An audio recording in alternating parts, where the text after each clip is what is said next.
Okay, let's start. Good afternoon, students.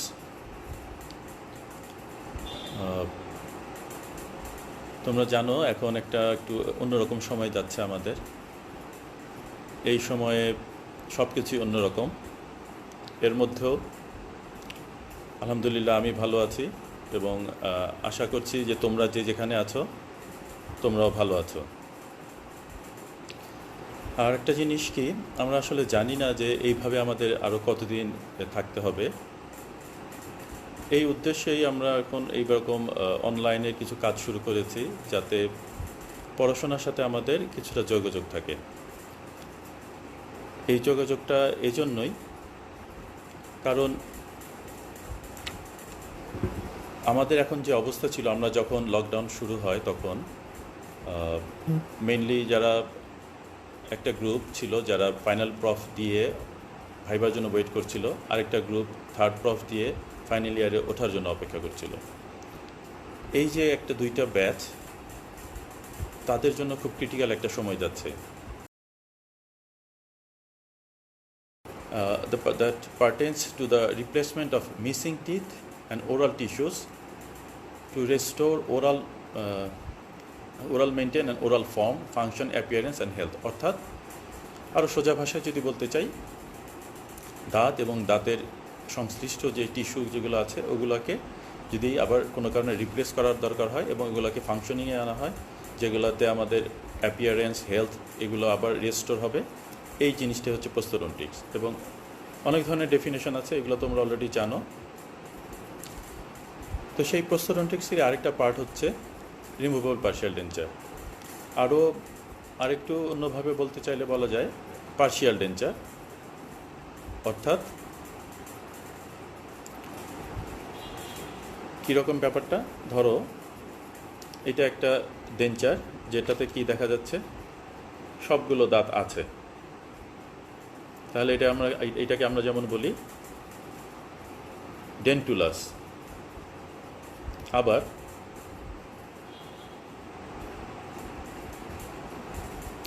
এরকম একটা model যদি আমি নেই, এখানে হচ্ছে কোনো দাঁতই নেই, এটাকে আমরা বলি হচ্ছে ইডেন্টুলাস। তাহলে একটা হলো ডেন্টুলাস, যেটাতে সব দাঁত আছে, একটা তার এদিকে একটা স্টেনলেস স্টিল ওয়্যার বের হওয়া এবং একটা acrylic plate. Usually removable partial denture বলতে এই ধরনের একটা জিনিস আমাদের চোখের সামনে ভেসে ওঠে, কিন্তু আমাদের একাডেমিক্যালি আমরা যখন পড়বো বা আমরা যে পড়াশোনাটা করি বা বইয়ের মধ্যে আমাদের যে জিনিসটা আছে, এটা কিন্তু এই রিমুভেবল পার্শিয়াল ডেঞ্চার না। আমরা যে রিমুভেবল পার্শিয়াল ডেঞ্চারটা পড়বো ওইটা হচ্ছে কাস্ট পার্শিয়াল ডেঞ্চার। অর্থাৎ এরকম অ্যাক্রিলিক দিয়ে না, ওইটাও দেখতে অনেক একই রকম, প্রায় কাছাকাছি। আমার কাছে আজকে এই মুহূর্তে নেই, তাহলে আমি কম্পেয়ার করতে পারতাম খুব ইজিলি, তোমাদের জন্য বুঝতে সুবিধা হতো। তাহলে এই যে পার্শিয়াল ডেঞ্চার যেটা আমরা চোখে ভাসে বা যেটা নিয়ে আমরা কাজ করি, এটাকে বলা হয় হচ্ছে কনভেনশনাল অথবা টেম্পোরারি অথবা ইন্টারিম রিমুভেবল পার্শিয়াল ডেঞ্চার। কিন্তু আমরা একাডেমিক্যালি যে পার্শিয়াল ডেঞ্চারটা রিমুভেবল পার্শিয়াল ডেঞ্চার পড়ি বা পড়ব, সেটা হচ্ছে কাস্ট পার্শিয়াল ডেঞ্চার। এই জিনিসটা আগে আমাদের ক্লিয়ার হয়ে যেতে হবে। আমরা বেশিরভাগ যারা ফাইনাল ইয়ার অলরেডি পার করে ফেলেছো বা প্রফ দিয়ে দিয়েছো, তারা অলরেডি জানো যে আমরা বেশিরভাগ ক্ষেত্রে আমরা আউটডোরে এই ধরনের কিছু পার্শিয়াল ডেঞ্চার তৈরি করে আমরা পেশেন্টদের মুখে ইনসার্ট করি। কিন্তু আমরা আরেকটা বই আমি ফলো করি, removable partial denture manual, Robert W lonely. এই বইটা অনলাইনে পাওয়া যায়, ফ্রি ভার্সন, খুবই ইফেক্টিভ এবং খুবই ইজি একটা বই। আরেকটা বই তোমাদের সবার প্রিয়, যে বইটা তোমরা বেশিরভাগ স্টুডেন্টরা ফলো করো, এটা হচ্ছে টেক্সট বুক অফ প্রস্তোডন্টিক্স, দীপক নীলস্বামী। এই বইটা আমি বলবো না যে এই বইটা খারাপ, এই বইটা অবশ্যই তোমরা পড়বে। তবে আমি যে দুইটা বইয়ের কথা বললাম, ওই দুই বইটাও তোমরা একটু দেখবে, কারণ কিছু কিছু জিনিস যেমন ম্যাট্রিকেন্স থেকে আমাদের নিতেই হবে, কিছু জিনিস আমাদের ওই রিমুভেবল পার্শিয়াল ডেঞ্চার ম্যানুয়াল ওই বইটা থেকে নিতে হবে, আর বেশিরভাগ জিনিস আমরা ওই দীপক নীলস্বামী ওই যে বইটা টেক্সট বুক অফ প্রস্তোডন্টিক্স ওইখান থেকেও নিতে পারবো। তাহলে আমরা রিমুভেবল পার্শিয়াল ডেঞ্চার শুরু করি।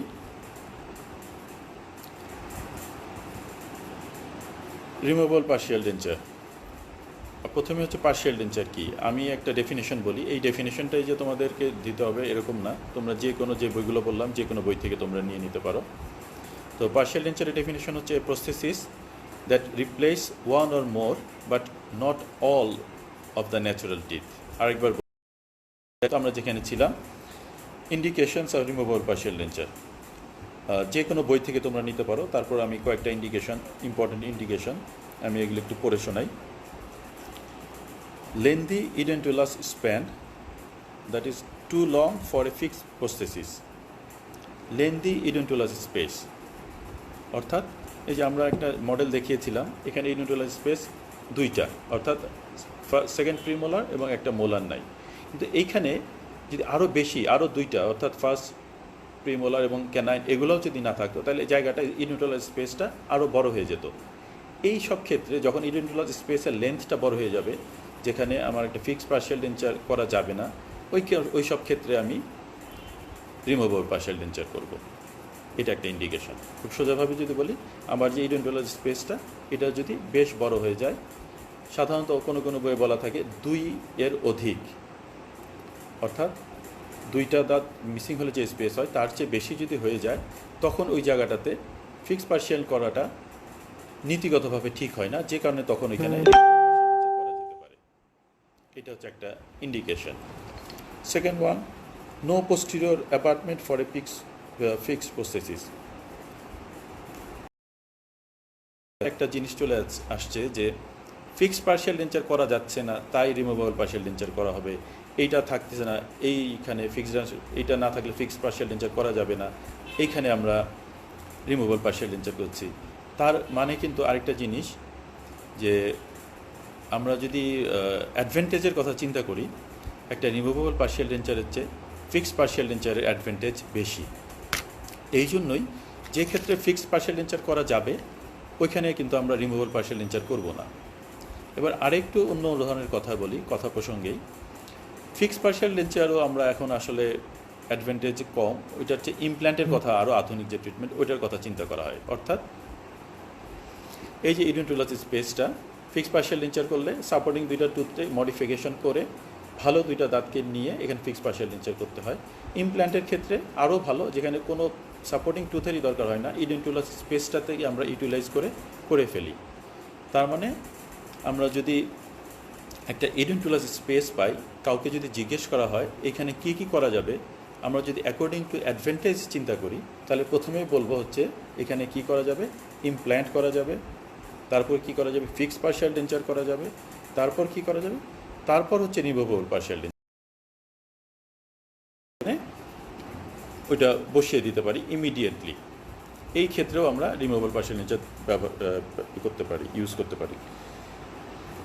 আর শেষে বলেছিলাম আমি যে cost and desire of the condition, কস্টের জন্য অথবা পেশেন্ট চাচ্ছে যে সে রিমুভেবল পার্শিয়াল ডেঞ্চারই করবে, তাহলেও আমরা রিমুভেবল পার্শিয়াল ডেঞ্চার করব। তাহলে অনেকগুলো কথা বললাম, আরেকবার একটু রিক্যাপচুলেট করি যে আমরা কখন রিমুভেবল পার্শিয়াল ডেঞ্চার করব। একটা হচ্ছে লং ইডেন্টুলাস স্পেস থাকলে, তারপরে যদি পোস্টিরিয়র পিছনে একটা সাপোর্টিং ইডেন্টুলাস স্পেসের পেছন দিকে একটা দাঁত না থাকে, তাহলে এক্সেসিভ বন লস হলে, যদি রিজ মরফোলজি খারাপ থাকে, তাহলে ওই ক্ষেত্রে আমরা ফিক্সড পার্শিয়াল ডেঞ্চার বা কমপ্লিট ডেঞ্চার না করে রিমুভেবল পার্শিয়াল ডেঞ্চার করব। তারপর cross arch stabilisation of teeth, এটার জন্য করব। ইমিডিয়েট রিপ্লেসমেন্টের জন্য অনেক সময় আমরা করি। আর যেটা বললাম lastly, cost and patient desire, এটা আসলে ঠিক ইন্ডিকেশনের মধ্যে পড়ে না। এটা ঠিক, কারণ কি, এটা আমরা নাম্বার বা ইন্ডিকেশনের নাম্বার বাড়ানোর জন্য, সংখ্যা রিটেনের জন্য অনেক সময় আমরা এটা লিখি, বাট এটা আসলে ইন্ডিকেশনের মধ্যে পড়ে না। তো মোটামুটি আমি যদি বোঝাতে পেরে থাকি যে কেন আমরা রিমুভেবল পার্শিয়াল ডেঞ্চার করব, এই কারণগুলো এইরকমই। এবার আসি হচ্ছে কন্ট্রাইন্ডিকেশন, আমরা কখন করব না। এটা একদম পার্শিয়াল ডেঞ্চার দিয়ে দেই, হ্যাঁ, এবং তারপরে যদি আমরা কটন দিয়ে রাখতে বলি ওই একই রকম, তাহলে কি হবে, আধ ঘন্টা পরে সেই কটনটা যখন প্রেশার প্যাক, কটনটা দেওয়ার উদ্দেশ্য হচ্ছে প্রেশার দিয়ে ওই জায়গাটাকে, হিলিংটাকে বা ক্লটিংটাকে অ্যাগ্রিভেট করা, মানে কলিংটাকে হতে সাহায্য করা। সেই ক্লটিংটা যদি হয়ে যায়, তারপরে কিন্তু ওই জায়গাটাতে কী হবে, যদি ফাঁকা থাকে, খাবার আমরা তো আর খাওয়া দাওয়া ছাড়া থাকবো না, বা আমাদের যে অন্যান্য যে কাজগুলো ওগুলো আমরা করব, অর্থাৎ খাওয়া দাওয়া বা অন্যান্য যে পার্টিকেলসগুলো থাকবে ওগুলো ওই জায়গাটাতে যাবে, এবং ওইখানে আমাদের কি হবে, খাবার কণা জমে ওইখানে আরও ইনফেকশন হতে পারে। এই জন্য আমরা বলি যে প্রাইমারি হিলিং হয়ে যাওয়ার পরে অ্যাটলিস্ট 24 ঘন্টা পর থেকে হালকা লবণ গরম পানি দিয়ে কুলুকুচি করার জন্য, রিঞ্জিং করার জন্য, যাতে কি হয় ওই এক্সট্র্যাক্টেড জায়গাটাতে কোনো ফুড পার্টিকেলস, খাবার বা অন্য কিছু জমে না থাকতে পারে, যেটা আমাদের হিলিংয়ে অসুবিধা করবে।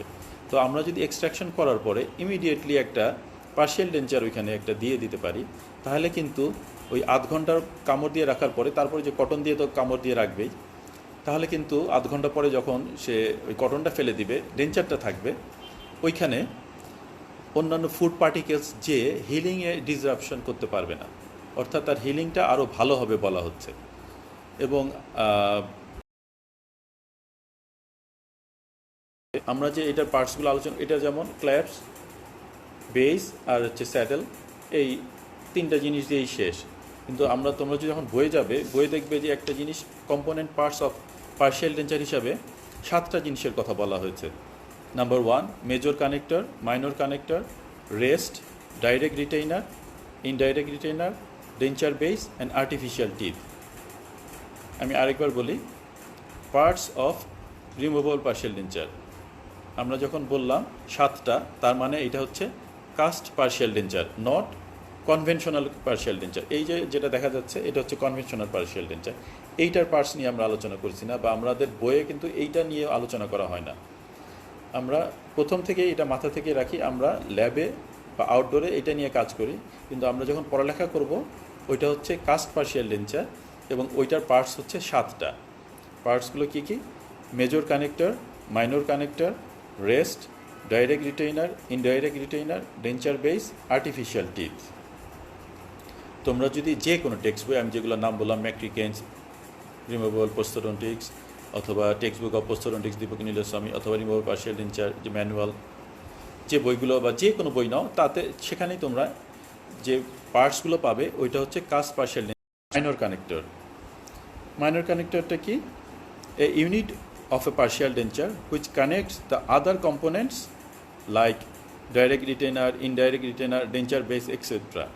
অর্থাৎ মেজর কানেক্টরটা যেটা, আবার যদি দেখাই আমি এরকম, এই যে এই লাল অংশটা হচ্ছে মেজর কানেক্টর। এইটা থেকে অন্যান্য পার্টসগুলোকে, যেমন ধরো কি বলা হলো, ইনডাইরেক্ট রিটেনার, ডাইরেক্ট রিটেনার, অর্থাৎ এই যে এই ক্ল্যাপসটা, এটাকে বলা হচ্ছে ডাইরেক্ট রিটেনার, বা একটা রেস্ট, অন্যান্য যে পার্টগুলোকে আবার ছোট অংশ দিয়ে ধরে রাখে। আমরা যদি বড় করে এই ছবিটাতে দেখি, এই যে এইটা যদি মেজর কানেক্টর হয়, এই যে ছোট অংশটুকু, এইটা হচ্ছে মাইনর কানেক্টর। এই মাইনর কানেক্টরটা এটা হচ্ছে মাইনর কানেক্টর, ছোট অংশগুলো। তাহলে ডেঞ্চারের সবচেয়ে বড় অংশ যেটা, ওইটা হচ্ছে মেজর কানেক্টর, যেটা অন্যান্য সবগুলো পার্টস এটার সাথে জুড়ে থাকে। অন্যান্য পার্টসগুলোকে আবার মেজর কানেক্টরের সাথে জুড়ে দেওয়ার জন্য একটা ছোট যে অংশটা, ওইটা হচ্ছে মাইনর কানেক্টর। তারপর আসি হচ্ছে রেস্ট। রেস্টটা হচ্ছে পুরো ডেঞ্চারটার এমন একটা পার্ট, যে পার্টটা কি হবে, আরও ভালোভাবে ধরে রাখার জন্য, বা ওই জিনিসটাকে, একটা জিনিস আমি এখানে বসালাম, তখন এটা মুভমেন্ট হতে পারে, বা নড়ে যেতে পারে, বা সরে যেতে পারে, ওইটাকে আরও ভালোভাবে ডিসলজমেন্টকে প্রিভেন্ট করার জন্য এক্সট্রা একটা ডিভাইস বলতে পারি আমরা, ওইটা হচ্ছে ইনডাইরেক্ট রিটেইনার। অর্থাৎ ডাইরেক্ট রিটেইনার থাকার পরেও আরও বেশি সাপোর্ট দেওয়ার জন্য ইনডাইরেক্ট রিটেইনারটা ইউজ করা হয়। নেক্সট হচ্ছে denture base, a unit of a partial denture which covers the residual ridge and supports the denture teeth. অর্থাৎ ডেঞ্চার বেস, এই যে এডেন্টোলাস স্পেসের রিজের যে অংশটুকু এবং যে জায়গাটাতে আর্টিফিশিয়াল টিথটা বসবে, এটাকে বলা হয় হচ্ছে ডেঞ্চার বেস। আরেকবার বলি, a unit of a partial denture which covers the residual ridge and supports the denture teeth. এই যে দুইটা দাঁত এখানে বসবে, এই জায়গাটাই হচ্ছে ডেঞ্চার বেস। এবং লাস্টলি বা ফাইনালি ওটা হচ্ছে আর্টিফিশিয়াল টিথ, অর্থাৎ যে আর্টিফিশিয়াল টিথটা এই যে ডেঞ্চারটার উপরে বসলো, এটাই হচ্ছে লাস্ট পার্ট, এই যে এখানে যেমন একটা দাঁত বসলো, অথবা আরও এইখানে যদি আমরা দেখাতে চাই, রেসিডুয়াল রিজের উপরে এই যে দাঁতটা বসলো, এইটা হচ্ছে আর রেসিডুয়াল রিজ, তার উপরে আর্টিফিশিয়াল টিথটা বসলো। আমরা অ্যাকসেপ্টেবল এবং এটা বললেই হয়। এখানে আরও ইজি অন্যান্য ক্লাসিফিকেশনগুলো যদি আমরা দেখি বইয়ের মধ্যে বা টেক্সট বইগুলোর মধ্যে দেওয়া আছে, তাহলে দেখা যাবে যে এখানে কেনেডির ক্লাসিফিকেশনটাকেই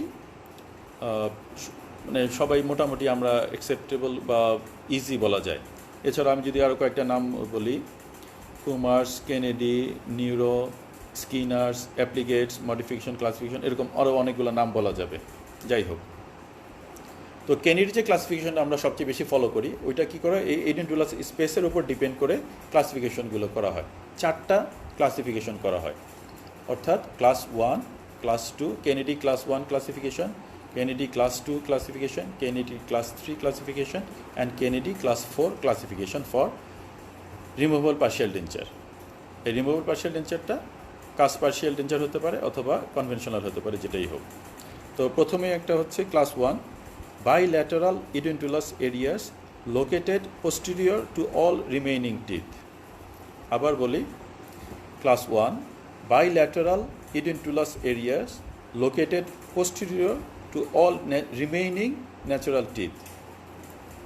এই যে কথাটা বললাম, এটার সোজা বাংলা যদি হচ্ছে edentulous স্পেস কিন্তু দুই পাশে ন্যাচারাল টিথ থাকবে, এটা হচ্ছে ক্লাস 3। আর last one class 4, Kennedy class 4, এটাও single edentulous space but crossing the mid line.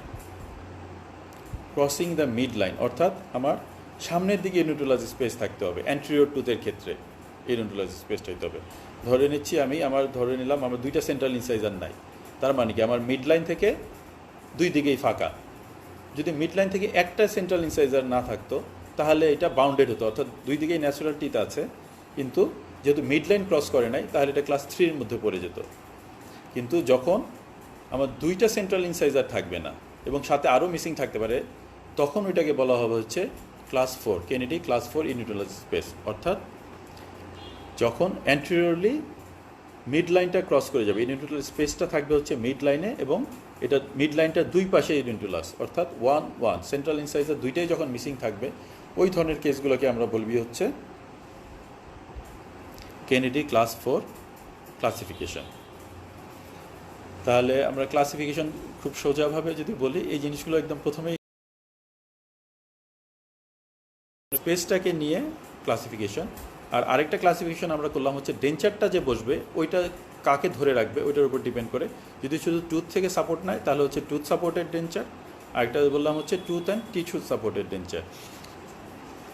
এই জিনিসগুলো আমরা যখন মডেলগুলো আমাদের সাথে থাকবে, আমরা যখন একটা ডায়াগনোসিস করবো, একটা পেশেন্টের ডেঞ্চার তৈরি করতে যাব, একটা ইমপ্রেশন নেব, একটা মডেল তৈরি করব, মডেলটা আমার হাতের সামনে থাকবে, তখন আমরা হাতে নিয়ে আমরা বলতে পারবো যে এইটা কোন স্পেস, এই স্পেসটার ক্লাসিফিকেশন কি, এখানে আমরা টুথ সাপোর্টেড বানাবো বা টিস্যু সাপোর্টেড বানাবো অথবা টুথ টিস্যু সাপোর্টেড বানাবো। এই জিনিসগুলো আমরা তখনই বলতে পারবো যখন আমার হাতের সামনে এরকম একটা জিনিস থাকবে, এইটার উপর ডিপেন্ড করে আমি তো এই জিনিসগুলো আমি ইমপ্লিমেন্ট করব।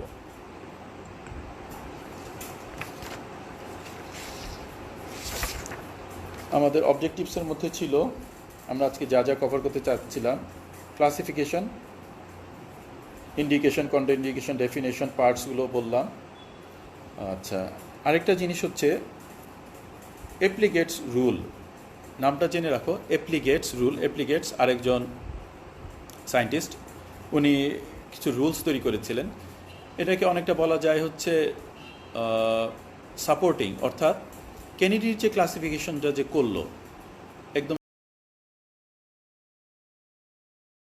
যখন একটা পেশেন্ট আসে তখন আমরা কি করি, তার সাথে একটা কনভারসেশন করি। কনভারসেশন কেন করি?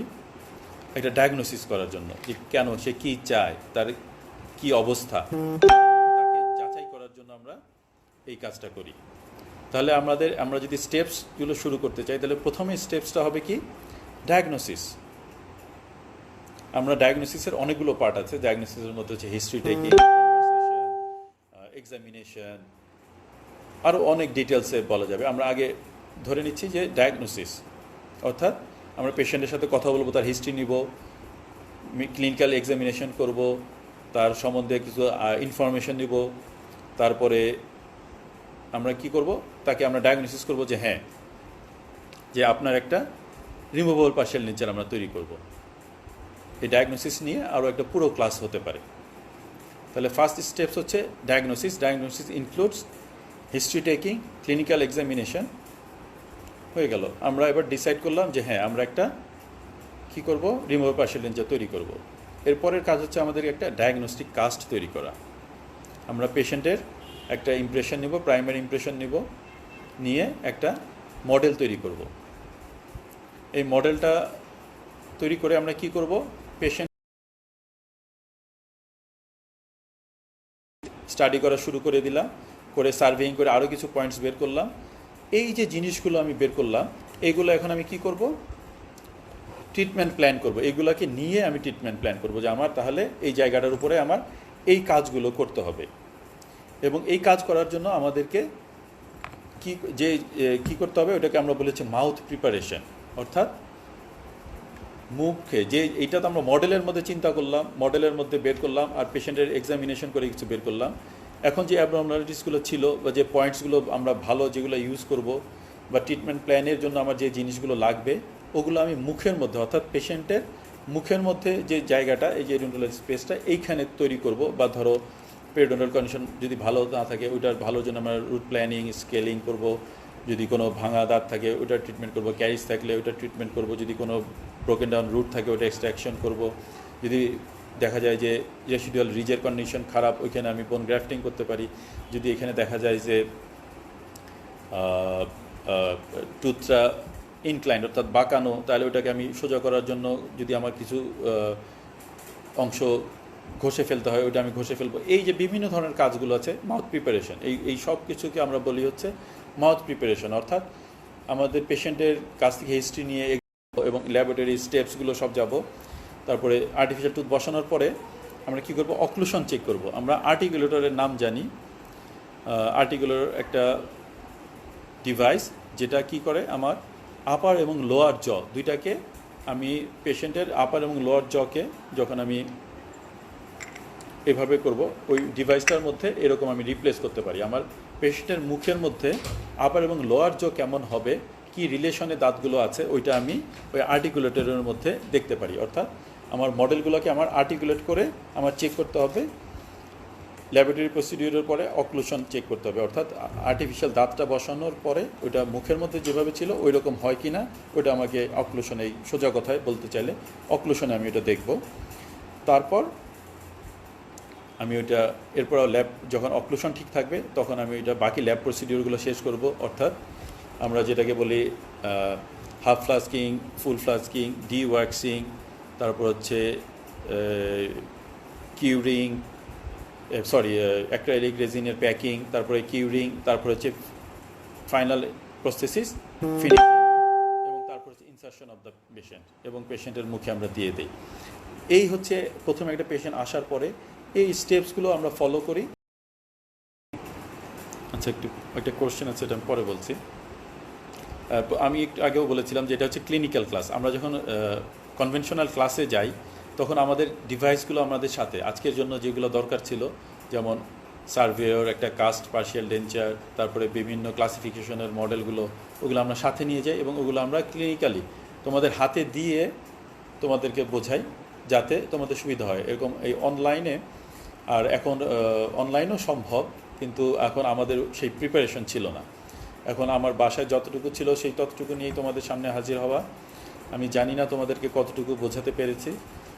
আর একটা জিনিস, প্রস্থোডন্টিক্স সাবজেক্টটা এমনি একটু অন্যরকম, কেমন জানি তোমাদের কাছে মনে হয় যে একটু হাতুড়ি বাটালের কাজ অনেকটা, কিন্তু এই কাজটা আমাদেরকে আমাদের প্র্যাকটিক্যাল লাইফে প্রস্থোডন্টিক্স কাজকে অনেক বেশি হেল্প করবে, অনেক সুবিধা দিবে। এগুলো আরও ডিটেলস হয়তো বা বলবো কখনো সুযোগ হলে।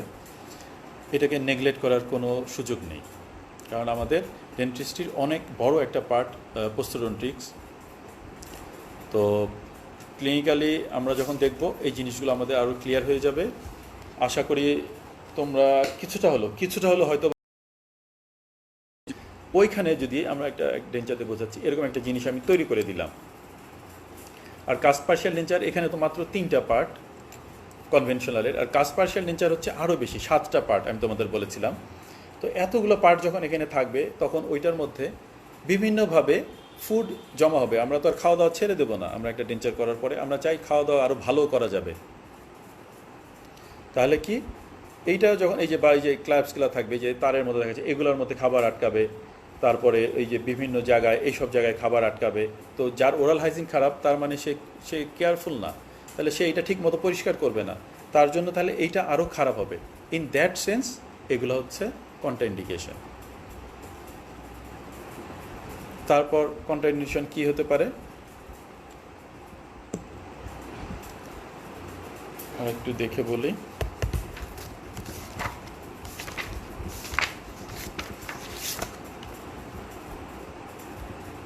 আচ্ছা, একটা কমন একটা কন্ট্রাইন্ডিকেশন বইয়ের ভাষায় যদি বলি, a lack of patients acceptance. অর্থাৎ আমি একটা করে দিলাম কিন্তু পেশেন্ট এটা অ্যাকসেপ্ট করতে পারছে না, তাহলে এটা তার জন্য